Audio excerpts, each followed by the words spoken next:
Alaikum wa rahmatullahi wa barakatuh. Bismillah, alhamdulillah.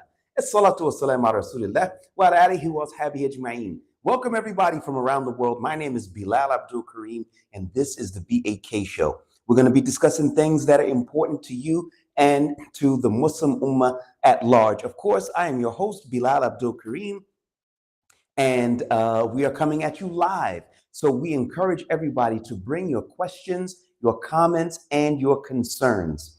We've got some ground that we're going to need to cover, but I've been noticing something here lately, and I kind of want to start off with this. I've been seeing that people have been celebrating and that the sanctions have been lifted and so on and so forth. Guys, it's just not the case. It's not true. Let's talk about what's actually happening so everybody can go into whatever the next phase is with eyes wide. First of all, were sanctions lifted? Yes and no. So let's try to figure out what that actually means. First thing is the Syria General License 25, also known as the GL-25. Now, that's issued by the U.S. Department of Treasury's Office of Foreign Assets Control, or also known as OFAC. And that was just issued just about 2 days ago. Now, what's that about? Okay, this gentleman right here is the Treasury Secretary, Scott Bessent. And he emphasized that the sanctions relief provided under Syria General License 25 is contingent upon Syria's commitment to not offer safe haven to terrorist organizations. What does that mean? One man's terrorist is another man's freedom fighter. To terrorist organizations and to ensure the security of its religious and ethnic minorities. The U.S. will continue to monitor Syria's progress and developments on the ground. All right, everybody. Let's kind of pick this apart. In order to be able to understand this, we need to understand what that waiver actually brings to the table. First of all, it's a 180-day waiver. That's about 6 months. What that actually means is that it's subject to renewal every 6 months. Then you come back and then you could say, hey, I want to renew this thing. Now, that sounds good on paper until you start doing things that they don't like for you to do, like getting rid of terrorists. And who are those terrorists? That's a question. All right. So the first issue is that we can't walk around and say things like, oh, well, the sanctions have been lifted, hooray, because it's not true. What we've got here is that it's a 180-day waiver. Now, let's go back to what was said here. He said it is contingent upon Syria's commitment to not offer safe haven to terrorists. Now, here's the first thing. The Caesar Act, which put sanctions on the government of Bashar al-Assad, it was never designed to be a tool to control whoever came after Bashar al-Assad. It was to weaken Bashar al-Assad because of his I don't really want to say because of his attacks on his own people, because he'd been attacking his own people for a very long time, but nobody really cared about that. I would say that it had more to do with his strong ties and his acceptance of the presence of Russian and Iranian forces in the country. I digress. We go back. 180-day waiver subject to removal. It allows for new investments in Syria. Now, I've been saying that I don't think that the Syrians are going to see this immediate relief that people are talking about. Why? Because one of those things which would start to ease the economic burdens on the people are this: investments. But when you're dealing with 180-day waivers, if somebody wants to come and invest in Syria, you're not going to see fruition to your investment in 180 days. Okay. But what happens if America says, you know what? No, I'm not going to renew it. Or I'm only going to renew certain things. and all. Where does that leave investors? That's a problem. That's a real problem. So I think it's important for everybody to understand something here. You see, everything that I'm going to say, I want you to keep a bit of a backdrop here. Donald Trump has said himself many times, I am the best friend that Israel has ever had. Therefore, do you really believe that Israel actually wants for there to be a strong, economically powerful, that should translate into militarily powerful Syria on the borders of Israel? Absolutely, positively, no way.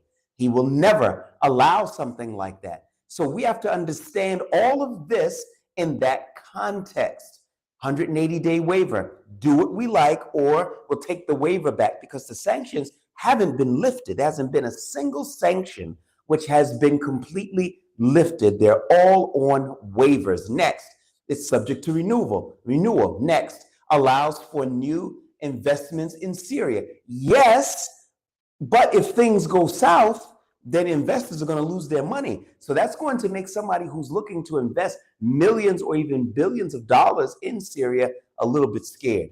Next, financial services are open. It's now okay, according to the US, to do business with the Syrian government and Syrian financial institutions. Again, 180-day waiver for that, and it's subject to renewal. Next, transactions related to the oil sector are allowed. Well, that was nice of them. Why? Because it'll be American companies that are going to actually come in to develop the oil sector. So you have to understand, these waivers, I should say, these sanctions are means of control. They're not means to give Syria a chance to be great, as Donald Trump said. It's not designed so that Syrians can start to move ahead and move past the days of Bashar al-Assad. That's not what it's designed for. These are all means of control. Look down here. Excludes dealings with Iran, Russia, and North Korea. Now, if you've got sovereignty, you are a sovereign country, oh, what the heck businesses are yours who I do business with? That's what it's supposed to be. But you can see how the levels of control are tied to the whole GL25 waiver issue. Because you can't actually do any type of business that they don't like. For example, if you're doing dealings, it's not mentioned here, but you start doing dealings with Venezuela. Well, all of a sudden now, you could come and say, well, you know what? Venezuela wasn't on the list. But America could say, you know, we don't like Venezuela. Tell them to take back their investment. And of course, Mohammed Jolani, Ahmed Shara, he might say, I don't know if I can do that. And also, okay, well, you know, we got this 180-day waiver thing. It should be up in about 2 weeks. So you can choose what you want to do. That's what you're looking at. This is what this whole thing is all about. It's a means of control. Keep one thing in mind.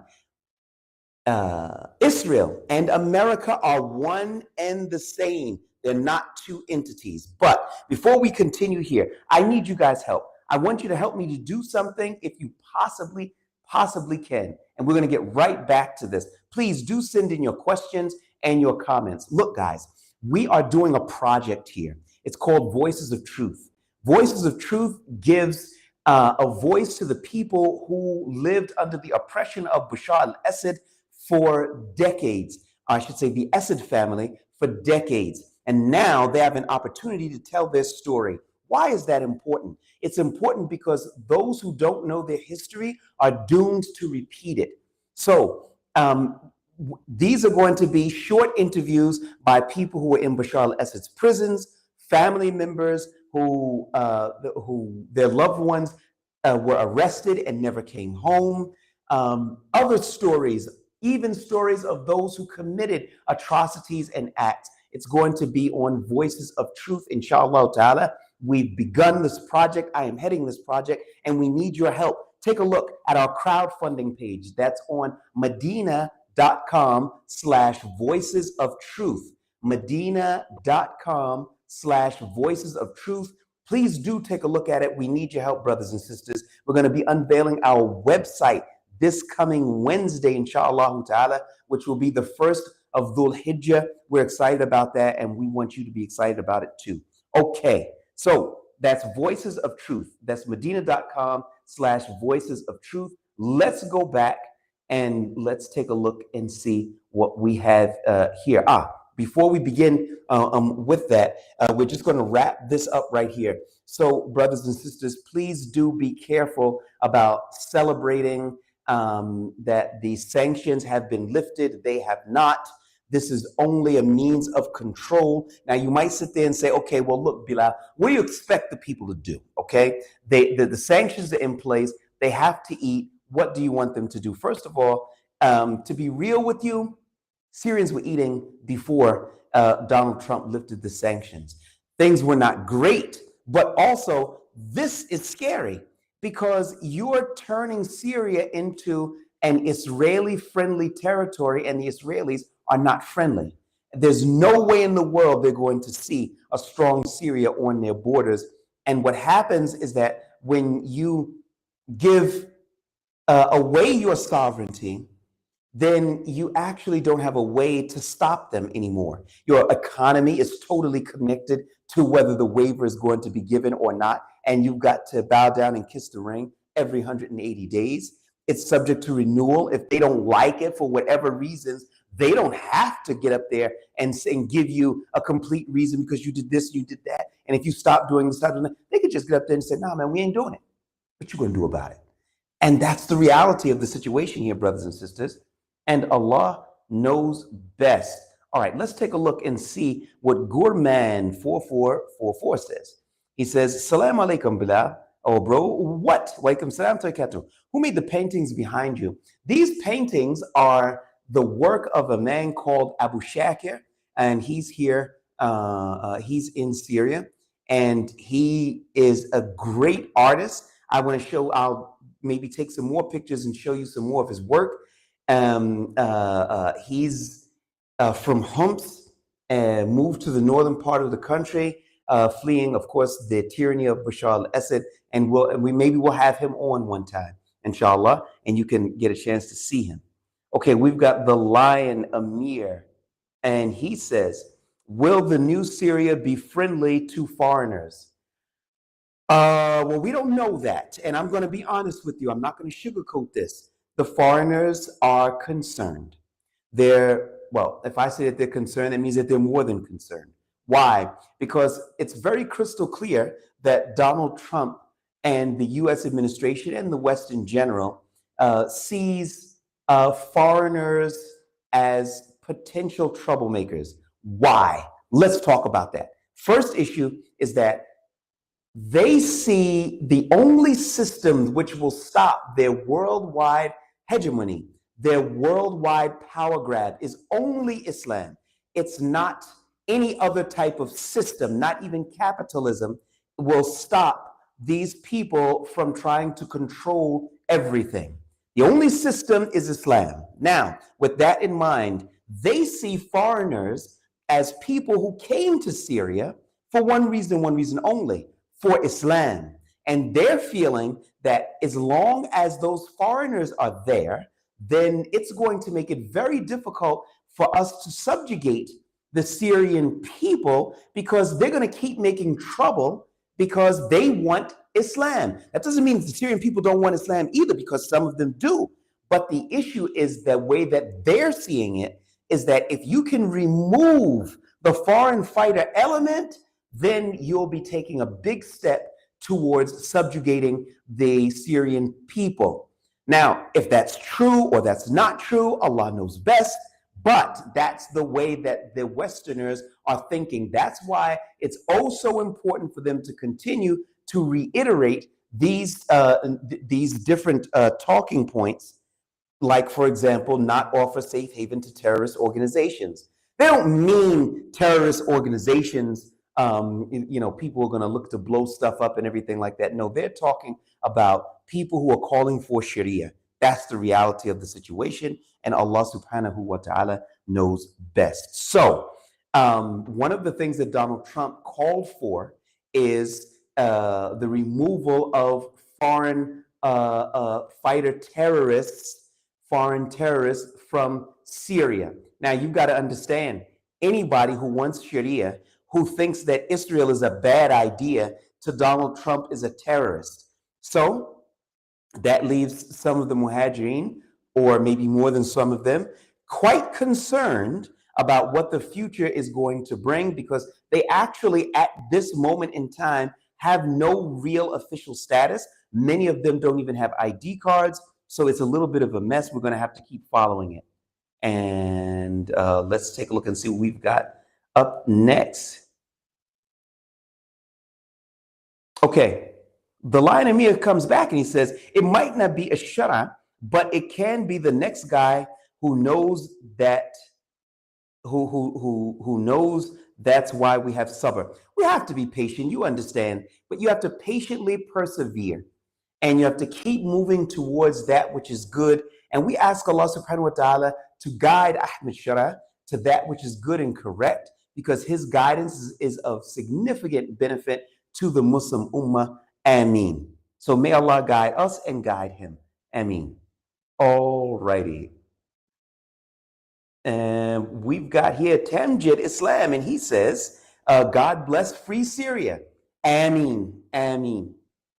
We've got Abdul Malik who's here, and he's Salaam alaikum, alaikum salam from the Netherlands. Good to have you, man. Very good to have you. Okay, let's take a look and see. Okay, he says, Al-Qaeda, AQ, and Daesh made all Western Muhajirun look like terrorists, even to the naives or the natives of Iraq and Syria. That is very, very true. The advent of ISIS, going back to 2013, 2014, when they started thinking that it was a good idea to pull out the cameras and start cutting off heads. Not saying that cutting off heads was a good idea, even if the cameras weren't rolling, but I'm just saying when these things started happening, when they killed Alan Henning, who was an aid worker, for no reason, simply because he was a Christian, and when they killed and beheaded journalists on TV, that doesn't do a lot of good things for public relations. Not to mention the fact that it was haram, but that's a totally different story. And that really helped to slow down the progress that was made by revolutionary forces back in 2013, 2014. I remember having conversations with some of the brothers back in 2013. We were feeling that the regime of Assad was going to fall any week. We felt like that. We saw that the regime of Hosni Mubarak fell. They saw that in Yemen, Abdullah Saleh, his regime fell. Ben Ali in Tunis and Tunisia, his regime fell. And they were expecting the same thing to happen in Syria. But then ISIS came along, changed the dynamic completely. Worldwide support for rebel forces changed like almost on a drop of a dime. And that's history. That's the reality of the situation. And Allah subhanahu wa ta'ala knows best. Okay, save Masjid al-Aqsa. Assalamu alaikum, brother Bilal. Wa alaikum salam wa rahmatullahi wa barakatuh. Appreciate you, brother. And it's nice to be appreciated, man. I really appreciate that message. Okay. Why are we shocked? The crusade against Islam never stopped. That's real. But you know the issue, in my opinion, it's more than just the crusade, meaning Christianity. Because it's Christianity, it's Judaism, but even more than that, past the two, it's another element of it. People who just want control. It doesn't necessarily mean that these people have to be Christians or Jews, or even if they are Christians and Jews, that they have to be religious, because this is not a complete religious war. Now, they want to subjugate Islam as a religion and get Muslims to interpret it and to make hijrah from it and to stop implementing it so that it will empower them. That's what they want. But it's not because they're religious people. You know, if you go back to the time of the Prophet sallallahu alaihi wasallam, When they had the idols of Hubal, and other than that, they knew that these idols were not going to give them the things that they wanted, that they were praying to the idol for. But what they didn't want is Islam to grow wide, because the strong were eating the weak, and Islam was creating equality, and they weren't having it. They weren't necessarily religious people to Hubal. What's the religion for a statue? What kind of guidance could the statue give you? Of course, there's none. So the reality of the situation is that Islam has a lot of enemies, but the way to navigate around all of them is to do what Islam allows us to do, and to stay away from the things that Islam does not allow us to do. And that's the way to navigate around the minefield. Let's see.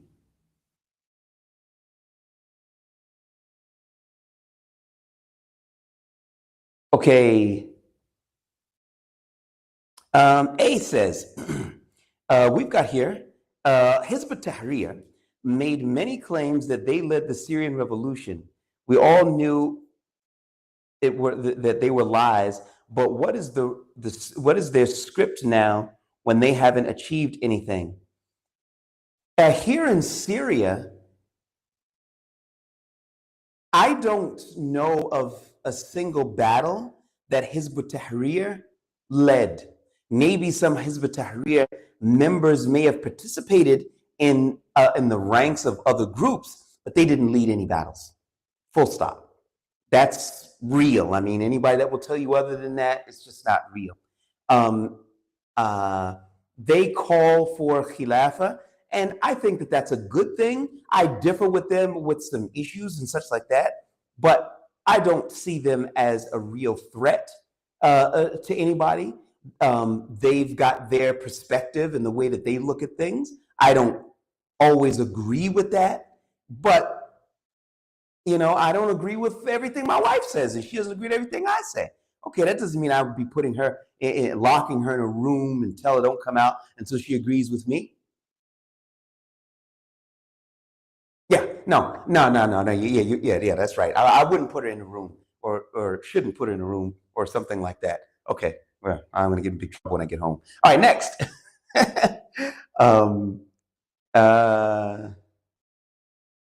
Next up, we have Brainstorm, who says, I heard that SDF have just graduated new recruits. Are they planning a civil war, or has the agreement with Damascus, is it a fail? So far, it's not a fail, but it doesn't look like it's going to work. Now, the Kurdish forces control a full third of the country. Got to bear this in mind. That's a lot of territory. That's not going to go away just like that. I never assumed that agreement was actually going to remain in place and be implemented. So far, it looks like it is not.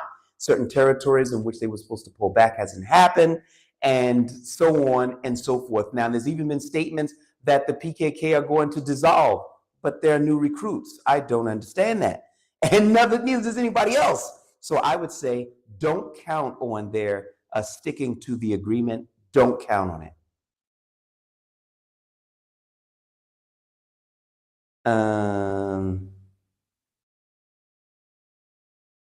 Okay, do you think the new regime has intentions to end the horrid practices of the prison system of the Ba'athists?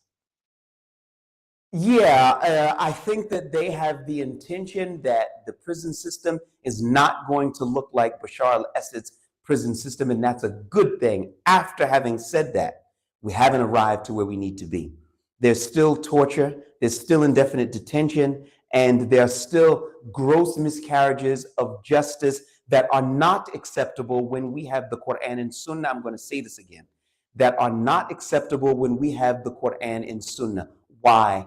Because there's a certain way that we're supposed to deal with prisoners that haven't been convicted of a crime. Haven't been convicted. That doesn't mean that you might have strong suspicions, or I know, look at this guy. That's not what Islam is all about. And I prefer to see a guilty person go free rather than a not guilty person be unjustly detained and persecuted. Now, people sit there and say, well, look, it's a new country, it's a new setup, give them time. All right, well, look, fine. That's not a problem. But we also cannot be asked to stand by and watch as miscarriage of justice, one after another, unfolds, and we just say, okay, well, I'm going to give you some time. No, when you do things you're not supposed to do, then we'll just say, hey, look, you know what? This that you're planning to do right there, this is not on. We cannot support that. You cannot do it. And I think that that's the role that the Syrian people have got to play if they want to have a just society. Okay, everybody, we are going to wrap this up. But before we do, I just want to go through one last thing with you, brothers and sisters. Please visit our crowdfunding page.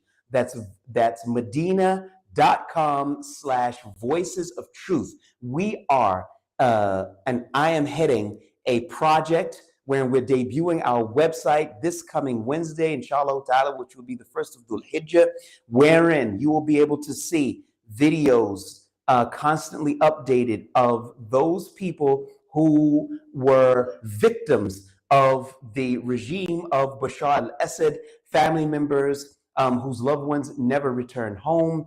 These are the people that we want to give a voice to. They never thought that they would have an opportunity to speak. We are giving them that voice, and we need your help. Please visit our crowdfunding page at medina.com/voices of truth. If you can help us out with $10, $100, $1,000, brothers and sisters, you will see it on the website through the work. Inshallah ta'ala, I am your host, Bilal Abdul Kareem. Jazakumullah khair. Assalamu alaikum wa rahmatullahi wa barakatuh.